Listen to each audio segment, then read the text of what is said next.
안녕하십니까. 동국대학교 산업시스템공학과 데이터 앤 테크놀로지 인텔리전스랩 박사과정 김선희입니다. 오늘은 테크마이닝이란 책의 챕터 7, Forming a White Query에 대해서 공부를 해보도록 하겠습니다. 강의 서적과 기타 참고한 사이트는 다음과 같습니다. 이전 챕터인 챕터 6에서는 데이터베이스를 어떻게 선택할지에 대해서 공부를 해보았습니다. 이제 7장부터 9장까지는 쿼리를 구성을 해서 데이터를 다운로드를 하고 그 데이터에 대한 기본 분석을 수행을 해서 이 데이터베이스를 어떻게 활용하면 좋을지에 대해서 논의를 해보고자 하고, 그 과정에서 첫 번째로 이제 본 7장에서는 효과적인 검색 전략을 구성하기 위해서 어떻게 검색 쿼리를 짜야 하는지에 대해서 이제 살펴보도록 하겠습니다. 챕터 내용에 들어가기에 앞서서 본 챕터의 챌린지를 이제 한번 살펴보도록 하겠습니다.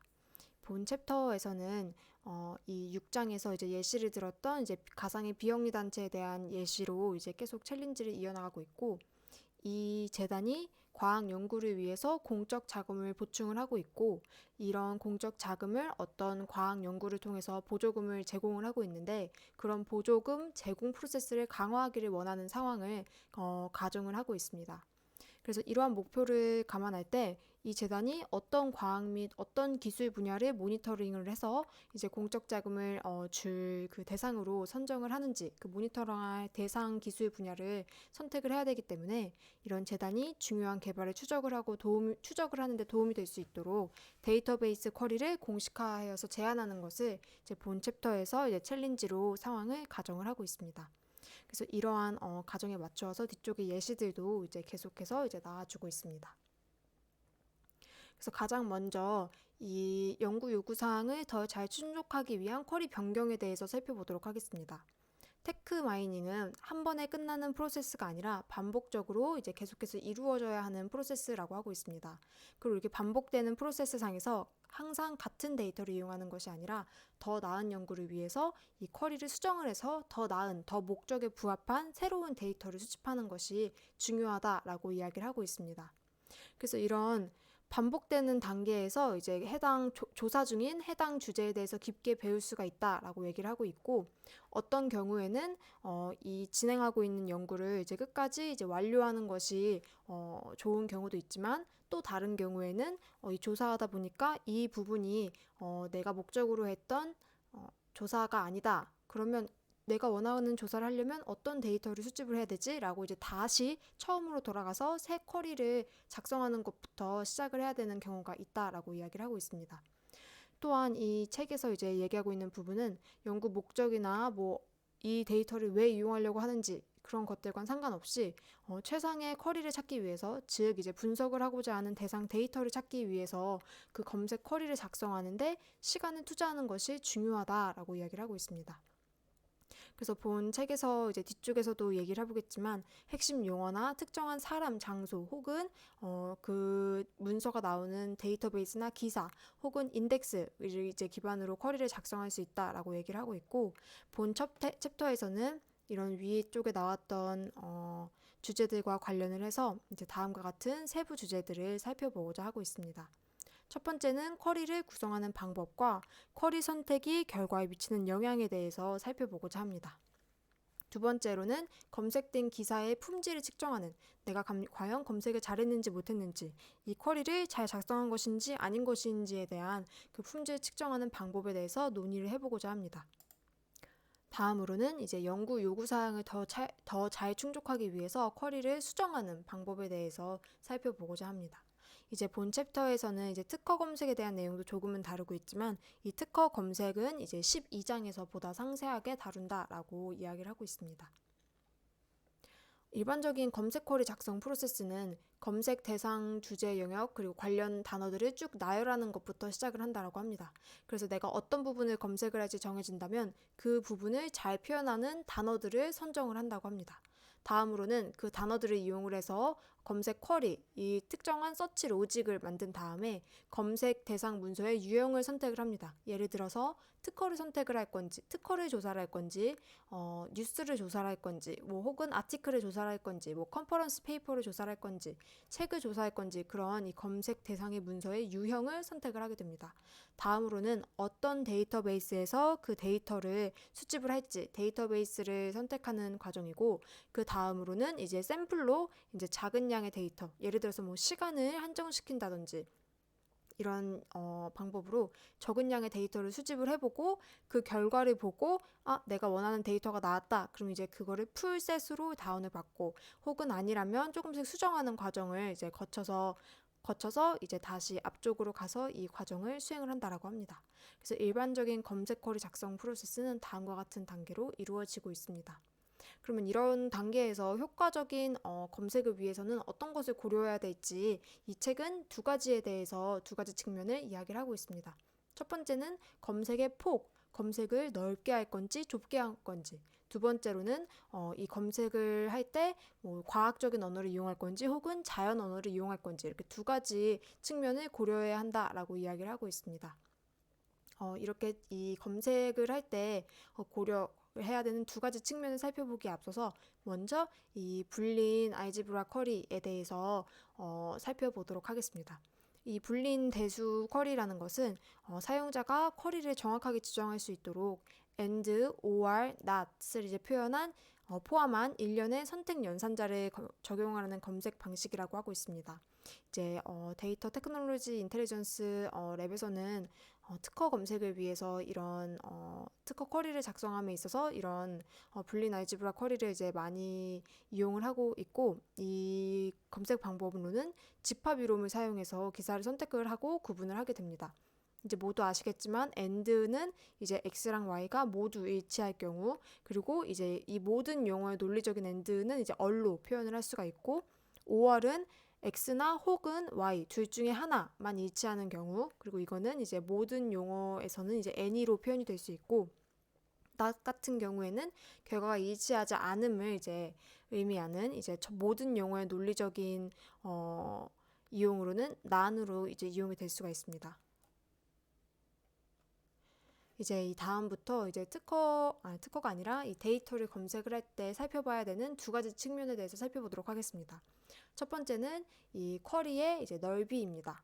적절한 검색의 넓이는 주제 및 대상 기술 마이닝 용도에 따라서 모두 다르다고 이야기를 하고 있습니다. 예를 들어서 비주류의 R&D를 찾는 것이 목표라면 주제랑 관련성이 가장 낮은 항목을 이제 캡처하는 것이 적절하고, 즉 세부적으로 이제 들어가는 것이 적절하고, 찾고 있는 것을 이 비주류를 찾는 거라면 이 넓이가 낮다는 거는 이제 브로드하게 이제 찾아보는 것이 중요하고, 그리고 내가 명확하게 어떤 것을 찾고 있는지 안다라고 한다면 세부적으로 이제 찾을 수 있다라고 이제 이야기를 하고 있습니다. 그리고 이 적절한 데이터 검색의 폭은 데이터베이스 포털에 따라서도 달라진다라고 이야기를 하고 있습니다. 그래서 이 부분은 6장을 이제 참고하시면 6장을 참고하셔도 될 것 같습니다. 만약에 이 테크 마이닝에 적합한 많은 수의 레코드를 쉽게 검색할 수 있다면 이제 검색 범위를 확장을 할 수가 있고, 이 테크 마이닝 소프트웨어를 사용을 하면 이제 간편하게 이 검색 원하는 수준을 수정을 하고 이제 좀 더 낮은 높은 분야로 이제 좀 더 스페시픽하게 검색을 쉽게 할 수 있다라고 하고 있습니다. 그래서 이 쿼리의 이제 넓이에 대해서 다음에 이제 표를 보시게 되면, 이 광범위한 브로드 넓은 쿼리 같은 경우에는 여러 분야에 걸쳐서 많은 기사를 캡처한다, 많은 기사를 찾을 수 있다라고 얘기를 하고 있습니다.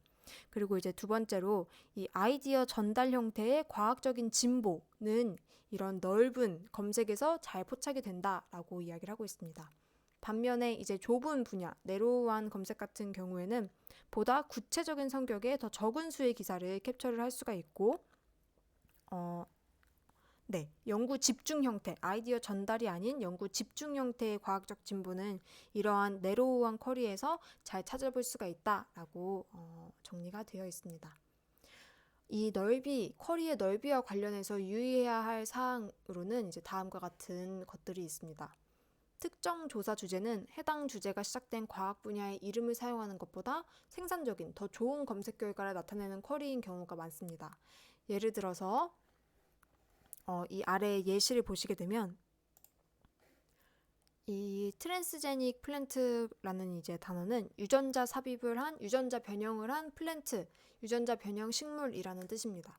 그래서 이 웹 오브 사이언스의 트랜스제닉 플랜트를 검색을 하면 6,000여 개의 기사를 찾을 수가 있지만 이보다 더 상위의 개념인 식물학, 보테니를 검색을 하면 그보다 훨씬 더 적은 수의 기사만을 검색을 할 수 있습니다.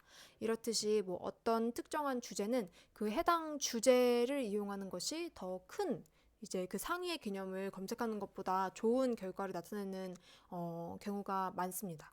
왜냐하면 이 셀프 레퍼런스가 이제 셀프 레퍼런스를 포함하는 과학적 언어의 파라독스 중에 하나가 과학자와 기술자는 이제 자기 자신이 스스로 뭐 이러한 연구를 하고 있다라는 언급을 할 필요가 없는 고립된 지역 사회에서 활동을 하고 있기 때문에 이 트랜스제닉 플랜트라는 말이 써 있으면 당연하게 보테닉, 식물학이라는 것을 많은 사람들이 알고 있기 때문에 구태여 이 보테니라는 단어를 작성하지 않는다라고 합니다.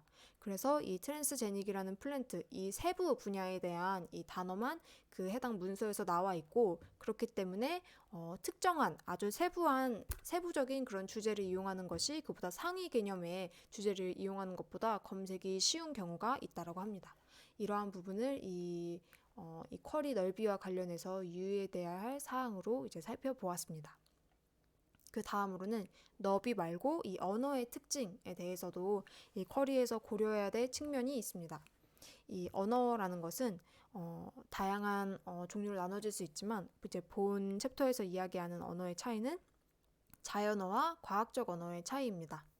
이 자연어는 풍부하고 표현력이 풍부하고 종종 의도적으로 모호한 경향을 보인다라고 합니다.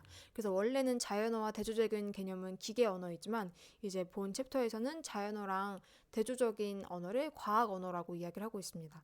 이 과학 언어라는 것은 우리가 일상생활에서 사용하는 자연어와는 다르게 과학자와 엔지니어가 정확성을 이제 원하기 때문에 만들어진 언어라고 할 수 있습니다. 그래서 이 과학 또는 기술적인 아이디어를 독점적인 방식으로 표현하기 위해서 과학자들이 뭐 새로운 단어를 만들다던가 뭐 이전에 사용되었던 상식적인 단어 채택을 거부하고 자신만의 단어를 사용한다던가 라는 식으로 특별하게 이루어져 있고 이 자스민 라이스의 예를 보시게 되면 일반적으로 이제 사용되는 자스민 라이스는 이제 8개의 기사만을 검색을 할 수 있다라고 합니다. 반면에 이 쌀, 벼의 이제 과학적인 용어인 오리자 세티바 같은 경우에는 6,600개 이상의 기사를 검색을 할 수 있다고 합니다. 일반적인 영어 단어로는 이 자스민 라이스가 훨씬 더 많이 쓰이지만 이 과학 분야에서는 의도적으로 이런 단어를 쓰지 않다던가 혹은 뭐 암묵적으로 쓰지 않고 이런 학제 용어인 이 쌀의 과학적인 용어를 이제 많이 이용을 한다라고 합니다. 그리고 또 하나 이 언어 사용에 있어서 살펴보아야 될 점은 이 사이언스랑 테크놀로지 분야에서 주로 사용되는 언어가 영어라는 점입니다. 이 사이언스랑 테크놀로지 분야에서는 영어가 이제 자연어로 많이 가장 쓰이고 있는데 이 이유는 유명한 출판 매체가 영어로 되어 있는 경향이 있기 때문입니다. 그래서 이러한 부분이 영어가 이제 주된 언어가 된 것에 대해서는 장점도 분명히 존재합니다. 왜냐하면 대부분의 언어가 영어로 되어 있기 때문에 편집이나 분석을 함에 있어서 이제 하나로 통일되어 있어서 더 편한 경향이 있기 때문입니다. 그리고 다른 많은 사람들이 영어 이외의 언어로 된 초록 논문을 작성하기는 하지만 대부분은 출판은 영어로 하는 것을 선호한다라고 이야기를 하고 있습니다.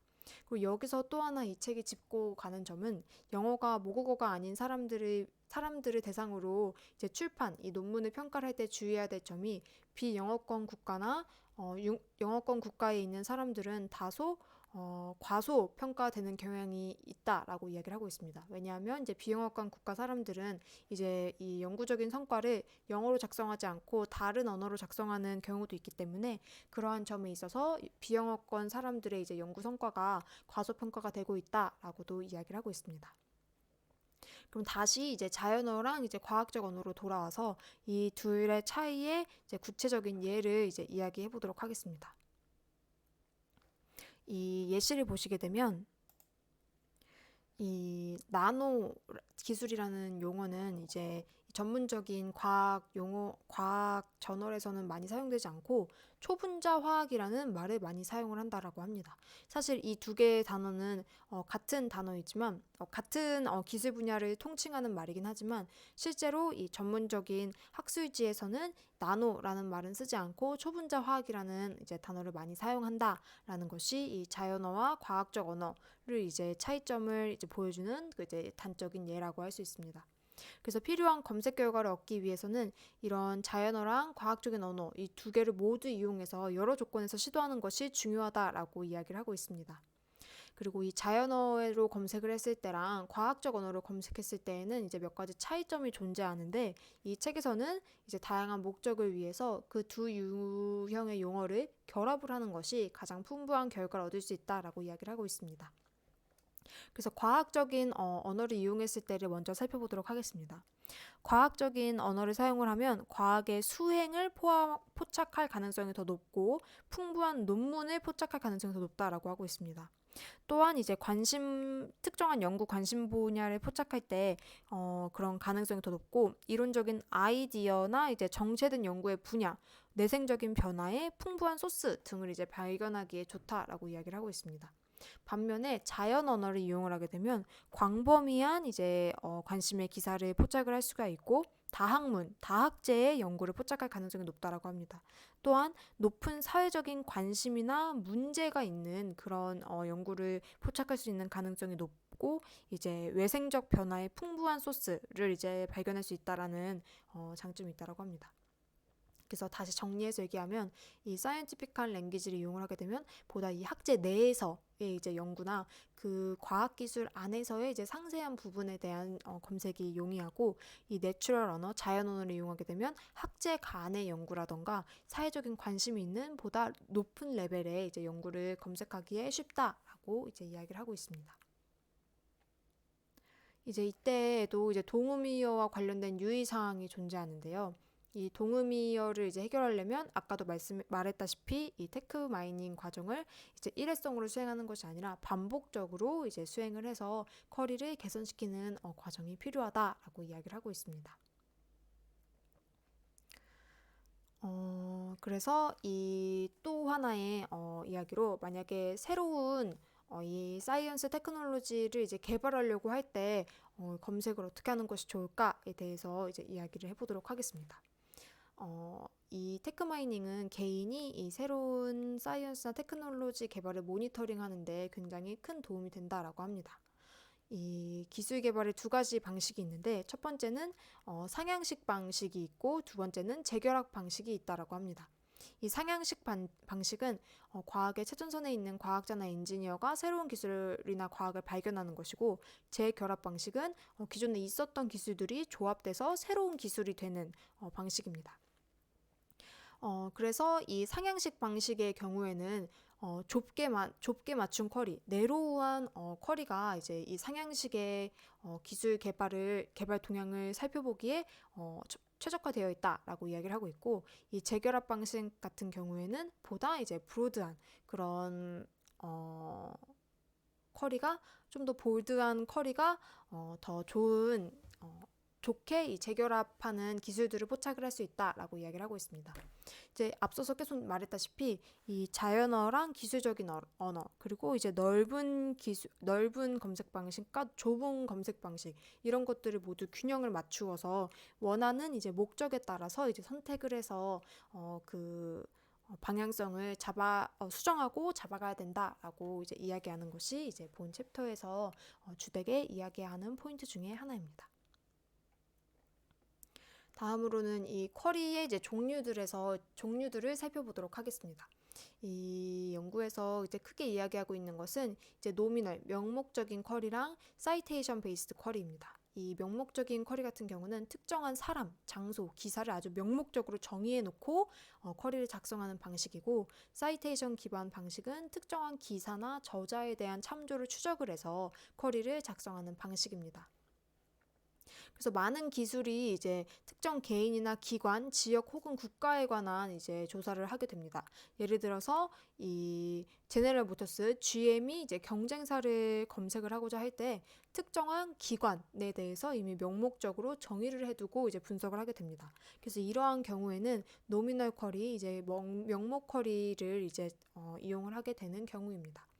이 명목 쿼리를 이용할 때 생길 수 있는 문제점은 두 가지가 크게 있을 수 있는데, 첫 번째는 퍼지 바운더리 문제라고 합니다. 이는 데이터의 입력 오류나 변형 혹은 불확실성이 누적이 되어서 사용자가 필요한 정보를 명확하게 얻지 못하는 경우입니다. 어떤 경우에는 실수로 이제 오타 때문에 발생하는 경우가 있고, 혹은 이제 자기가 맘대로 임의로 약어를 이제 줄임말을 설정해서 본인들이 쓰는 단어로만 이제 작성을 해놔서 검색이 어려운 경우도 있습니다. 혹은 고의적으로 이제 변형을 해가지고 검색이 잘 되지 않게 만드는 문제들이 있고, 이러한 문제점이 이제 첫 번째 퍼지 바운더리 문제라고 합니다. 두 번째로 발생할 수 있는 문제는 연구의 중요한 모든 것들을 알지 못했을 때 발생하는 문제입니다. 예를 들어서 내가 경쟁사를 검색을 해보고자 할 때 내 경쟁사가 무엇인지 지금 명확하게 알지 못하는 상황에서 검색을 하게 되면 이런 문제가 발생할 수 있다라는 경우입니다. 그래서 이제 여기서도 다시 한번 반복의 중요성을 얘기하고 있는데, 이 모니터링을 위한 우선순위 목록을 만드는 것이 자체로 이제 가치가 있는 조사이고, 이제 상당한 반복이 이제 필요한 작업이다라고 이야기를 하고 있습니다. 또 다른 검색 옵션은 인덱스를 이제 활용하는 것인데, 이제 이것도 일종의 명목 검색이라고 할 수가 있습니다. 이 명목 검색 같은 경우에는 클래시피케이션 코드, 이제 특허 같은 경우에는 IPC나 CPC 등을 이용을 해서 어떤 기술 분야인지 딱 정해놓고 이제 그 특허들을 검색하는 방식이 될 수 있고, 혹은 어떤 데이터베이스는 이 키워드를 제공해주지 않습니까? 그런 키워드를 통해서 이제 검색하는 경우도 있을 수가 있습니다. 혹은 이 다큐먼트의 타입을 이제 정해서 나는 뉴스에서만 검색할 거야, 나는 특허에서만 검색할 거야, 혹은 특허 중에서도 TFFC에서만 검색을 할 거야 라는 식으로 저널을 명확하게 정의하는 그런 식으로도 분류가 될 수 있습니다.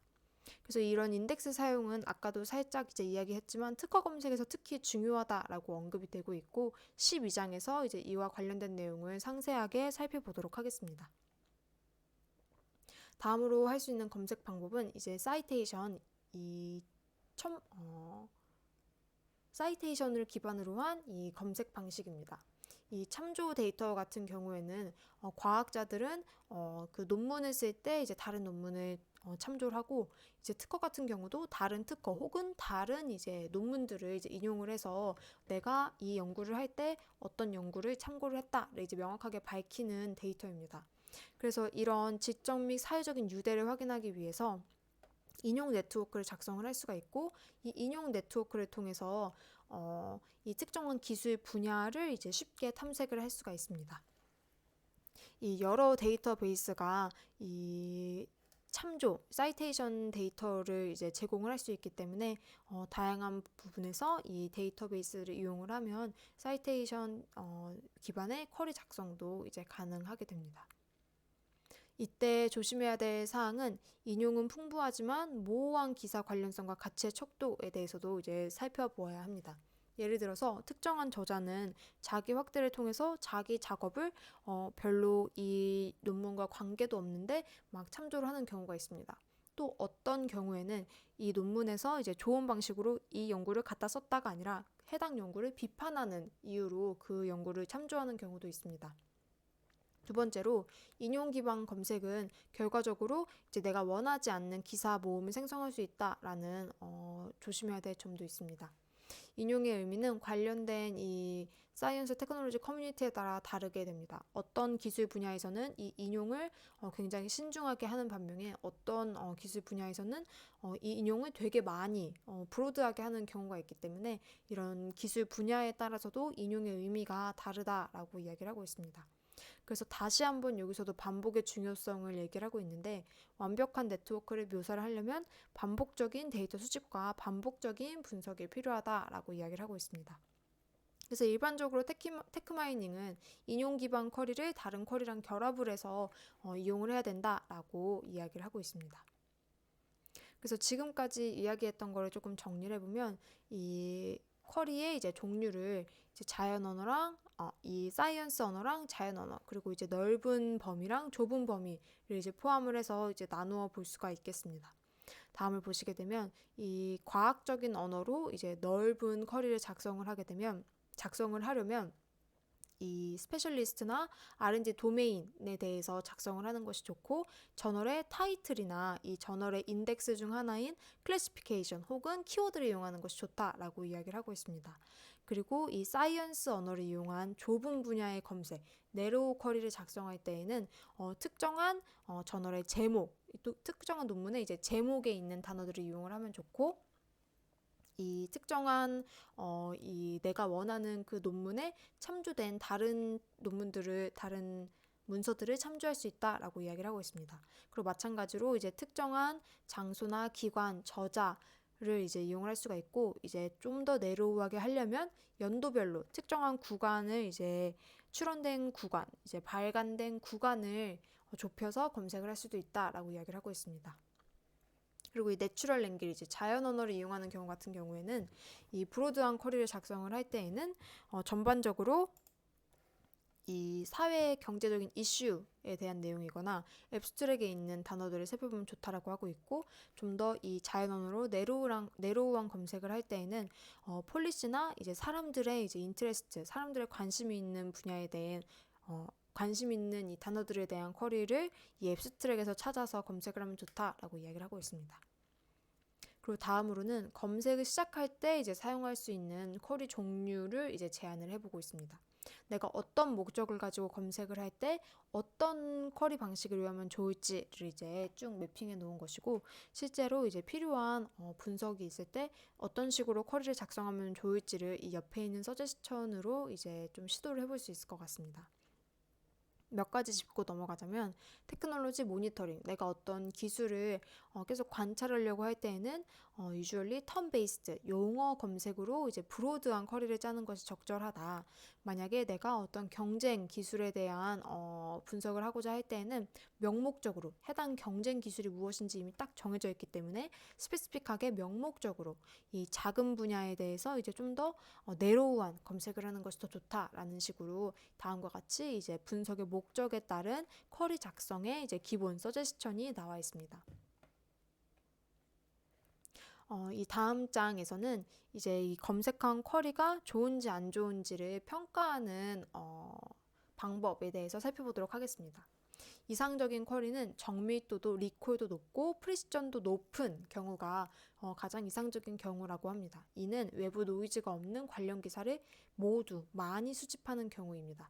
여기서 얘기하는 정밀도, 프리시전이라는 것은 이 검색된 결과 기사에서 검색하고자 하는 주제랑 관련된 이상적인 기사의 비율을 정밀도라고 하고 이제 모두 아시겠지만 예측을 파지티브라고 했을 때는 실제 값이 파지티브로 일치한 데이터의 비율을 이 정밀도 프리시전이라고 얘기를 하고 있습니다. 다음으로 이제 재현율 리콜 같은 경우에는 이상적인 기사에서 쿼리에 의해 캡처된 이상적인 기사, 내가 이제 이상적인 비율을 이제 재현율이라고 합니다. 그래서 이제 다시 한번 얘기하자면 실제 값이 이제 파지티브한 대상 중에서 예측값과 실제 값이 파지티브로 일치한 데이터의 비율을 이제 리콜이라고 하고 있습니다. 그래서 이 저자 같은 경우에는 경험적으로는 이 데이터 마이닝, 특허 마이닝에 있어서는 재현율, 리콜 값이 높은 쿼리를 선택하는 것이 더 좋다라고 하고 있습니다. 이 재현율이랑 정밀도를 모두 충족시킬 수 없을 때는 절충안이 이제 두 가지가 생기게 되지 않습니까? 정밀도를 선택할 건지 리콜을 선택을 할 건지.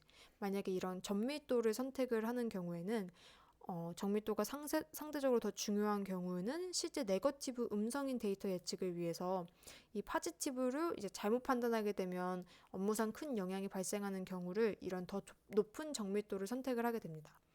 그리고 이 리콜을 선택하는 경우에는 실제 양성인 데이터를 네거티브로 잘못 판단하게 되면 안 되는 경우에 이 리콜을 선택을 하게 되고 이 저자 같은 경우에는 경험적으로 테크 마이닝을 할 때는 이 리콜 값이 더 중요하더라라고 얘기를 하고 있습니다.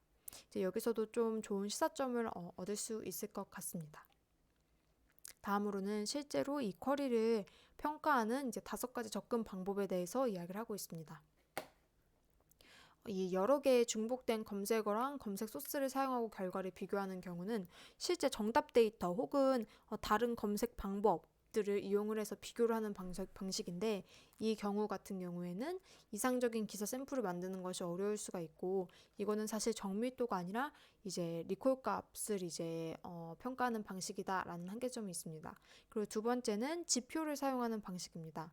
이 지표에는 기사에서 심하게 치우친 단어 분포를 설명하는 통계적인 분포 비교 등을 이제 수행을 할 수가 있는데, 얼마나 동질적인지 뭐 전체 샘플에 도달했는지의 여부를 측정하는 데 도움이 될 수 있지만, 실제적으로 이 지표를 생성함에 있어서도 이제 여러 어려움이 있다라는 한계점이 있습니다. 다음은 이제 기사의 일부를 직접 검토하는 방식입니다. 이것은 쿼리의 정밀도를 높이는 데 도움이 되지만 재현율을 높이는 그런 과정은 아니고, 기사의 일부를 직접 검토를 해서 이런 부분은 잘못 수집이 됐네, 왜 그렇게 됐을까, 어떤 쿼리를 어떻게 수정을 하면은 이 정확도를 더 높일 수 있을까의 관점에서 직접 검토하는 것도 좋을 것 같다라고 이야기를 하고 있습니다. 이 다음은 주제 전문가에게 결과 검토를 요청하는 것입니다. 사실 이 전문가가 그 특정한 관심사에 대해서 이 지식은 높지만 쿼리를 공식화하는 데는 전문가가 아니기 때문에 해당 쿼리에 대해서 이 쿼리가 이렇게 결과가 나왔습니다를 이제 제대로 평가할 수 없다라는 그런 한계점도 있고, 마지막은 이제 예시를 통한 쿼리에 대해서 이야기를 하고 있습니다. 이 예시를 통한 쿼리는 일부 데이터베이스 포털에서 검색자가 관심 있는 추가 기사를 찾는데 도움이 된다라고 이야기를 하고 있고, 이러한 기술은 이제 사용자가 관심 있는 기사를 하나 찾았고 이제 그것과 유사한 성격의 다른 기사를 찾고 싶어 한다는 가정에서만 활용될 수 있다라는 한계점이 있습니다. 다음으로는 이렇게 쿼리를 평가를 해서 만약에 이 쿼리가 좀 부족하다라는 이제 판단이 되었을 때 수정하는 그런 방식에 대해서 이야기를 하고 있습니다.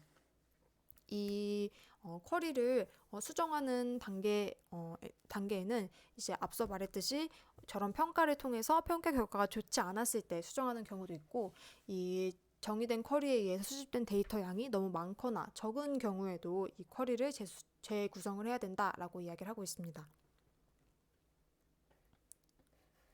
그래서 이 앞서서도 좀 이제 이야기를 했지만, 이 쿼리를 완전히 새로 작성하는 것과 있는 거를 조금 수정시키는 거를 이제 조금 비교를 해봐야 된다라고 이야기를 하고 있습니다.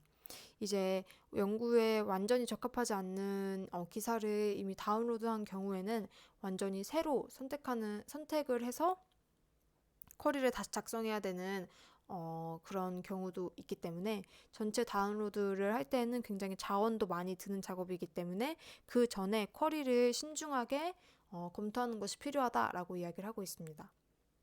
그리고 9장에서는 기술 마이닝 도구가 기존 다운로드를 정리하고 필터링하는 데 어떻게 도움이 되는지를 설명하고 있다라고 합니다.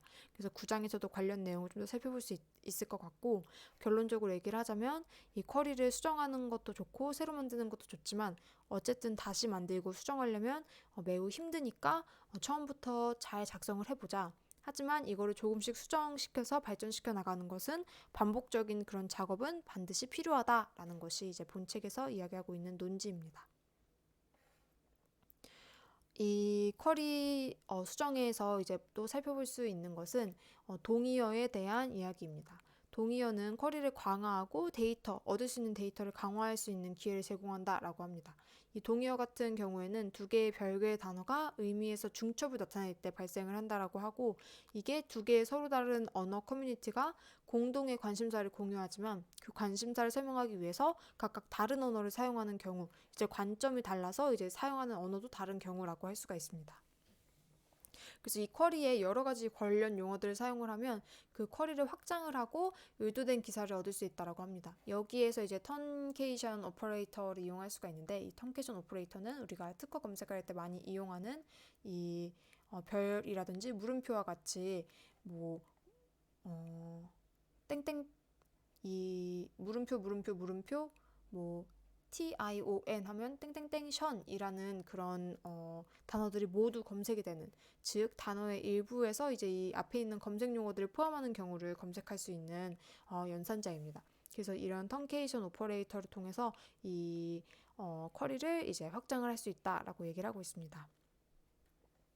또한 이 기술 마이닝 연구를 하면서 해당 주제에 대해서 좀 더 인사이트를 얻을 수 있기 때문에 이런 부분은 더 추가해야 되겠다라고 이제 새로운 아이디어가 떠오를 수 있어서 이 쿼리를 계속해서 리포밍, 새로 작성하는 리프레이밍을 이제 하는 단계가 이제 필요하다라고 얘기를 하고 있고, 내가 원하는 분석 목적에 따라서 쿼리를 넓히거나 좁혀서 재구성을 할 수 있다라고 이야기를 하고 있습니다. 그래서 여기까지가 이제 챕터 7, 이제 쿼리를 작성하는 부분에 대한 내용입니다. 그래서 7장에서 이제 다뤘던 내용들을 한번 쭉 이제 정리를 하고 이제 본 챕터를 마무리해 보도록 하겠습니다. 7장에서는 이제 목적에 따라서 작성돼야 하는 검색 쿼리가 달라진다. 쿼리를 잘 작성하면 데이터도 좋은 데이터를 얻을 수 있고 최종적으로 그게 좋은 분석 결과가 된다라고 이야기를 하고 있습니다.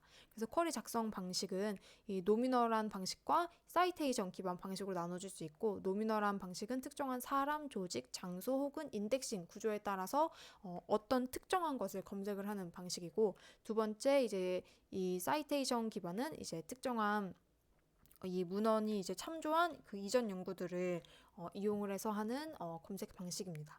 그리고 이 검색 마이닝은 이 테크 마이닝은 반복적인 프로세스이기 때문에 초기에 빠르게 검색을 수행을 하고 재검토를 해서 그 쿼리를 계속해서 재구성하는 과정을 수행하는 게 중요하다. 그 과정에서 이 검색 영역, 이 검색한 결과랑 그 쿼리를 다 저장을 해놓고 어떻게 변화했을 때 어떤 결과가 나왔는지를 이제 쭉 이제 히스토리컬한 걸 데이터를 저장해 놓는 것이 중요하다라고 또 이야기를 하고 있습니다. 그래서 좋은 검색을 위해 알아야 하는 상황들은 부울 검색 방법, 아까 얘기했던 and, or, not에 대한 검색 방식, 그리고 정보 전문가와 협력하는 방식, 그리고 연구 커뮤니티의 이제 규범을 이제 좀 살펴보는 방식 등이 있다라고 합니다. 다음으로는 아까도 말했다시피 검색 전략 단계 및 결과를 문서화해서 해석하고 검색을 구체화하는 것이 중요하다라고 얘기를 하고 있고, 검색 쿼리의 평가 측면에서 정확도와 재현율 측면에서 쿼리를 평가를 하고, 아까 얘기했던 5가지 접근 방식을 통해서 그 해당 쿼리를 평가할 수 있다라고 합니다. 그리고 이 필드 구분 자르기 턴케이션 오퍼레이터와 같은 도구를 사용을 해서 이 쿼리를 넓히거나 좁히고 이제 새롭게 재구성을 할 수가 있고, 이때 이제 동음이어도 중요하게 고려해야 하는 점이다라고 이야기를 하면서 본 챕터 7을 이제 마무리를 하고 있습니다. 여기까지가 챕터 7에 대한 내용입니다. 감사합니다.